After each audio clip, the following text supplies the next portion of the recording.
जो इंसान पढ़ता नहीं है और जो इंसान पढ़ना जानता नहीं है, उसमें कोई फ़र्क नहीं है। अगर हम आज की जनरेशन को देखें कि वो किस ग्रुप में जाती है, कि वो पढ़ती नहीं है या पढ़ना जानती नहीं है, मेजॉरिटी पढ़ती नहीं है, तो क्या ये कंक्लूजन नहीं निकल रहा कि जो पढ़ता नहीं है वो पढ़ना जानता ही नहीं है, जैसे कि ठीक है। तो ये यहाँ हमें सोचने की ज़रूरत है कि हम लिटरेसी में फ़ॉल कर रहे हैं, एजुकेटेड में फ़ॉल कर रहे हैं या फंक्शनल लिटरेट में फ़ॉल कर रहे हैं। मतलब कि जिसे पढ़ना आता है, जिसे लिखना आता है, जिसे स्पेलिंग्स आती हैं, जिसे बोलना आता है, लेकिन उसे समझ में नहीं आता, उसे मीनिंग निकालना नहीं आता, उसे अपनी बात कहना नहीं आता, ये स्किल्स से वो महरूम है। तो ये हमारे लिए एक सोचने का नुक्ता है। और ये कुछ प्री रिक्विजिट्स हैं, जैसे कि ये बहुत इंपॉर्टेंट प्री रिक्विजिट्स हैं, ये होना बहुत ज़रूरी है। रोल मॉडलिंग करना बहुत ज़रूरी है। मतलब पेरेंट्स जो हैं या इमीडिएट केयर टेकर जो है बच्चे का, वो खुद भी उसे शौक़ हो रीडिंग का, एक्सपीरियंस हो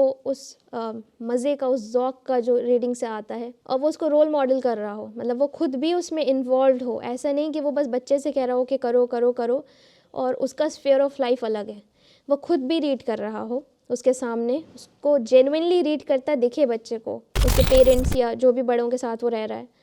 दूसरा, उस बच्चे को साउंड मेथड्स यूज़ करके, जो हम डिस्कस करेंगे वर्कशॉप में, रीडिंग को कैसे टीच करना है, तो वो साउंड मेथड्स को यूज़ करके उसको सिखाना कि रीड कैसे करते हैं। दूसरी पॉइंट ये, और थर्ड पॉइंट, उसको रिच लिटरेचर प्रोवाइड करना, जो कि हमें क्लासिक्स में मिलेगा। क्या 3 पॉइंट हैं?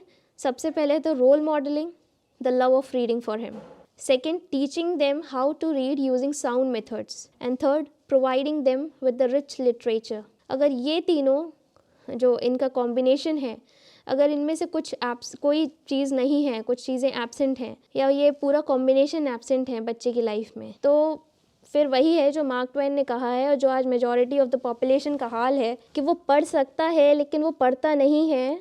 तो ये ऐसा ही है जैसे कि उसे पढ़ना आता ही नहीं है। तो इसकी वजह से कुछ प्रॉब्लम्स आती हैं बच्चे की लाइफ में, वो प्रॉब्लम्स फेस करता है, जो कि हम डिस्कस करें।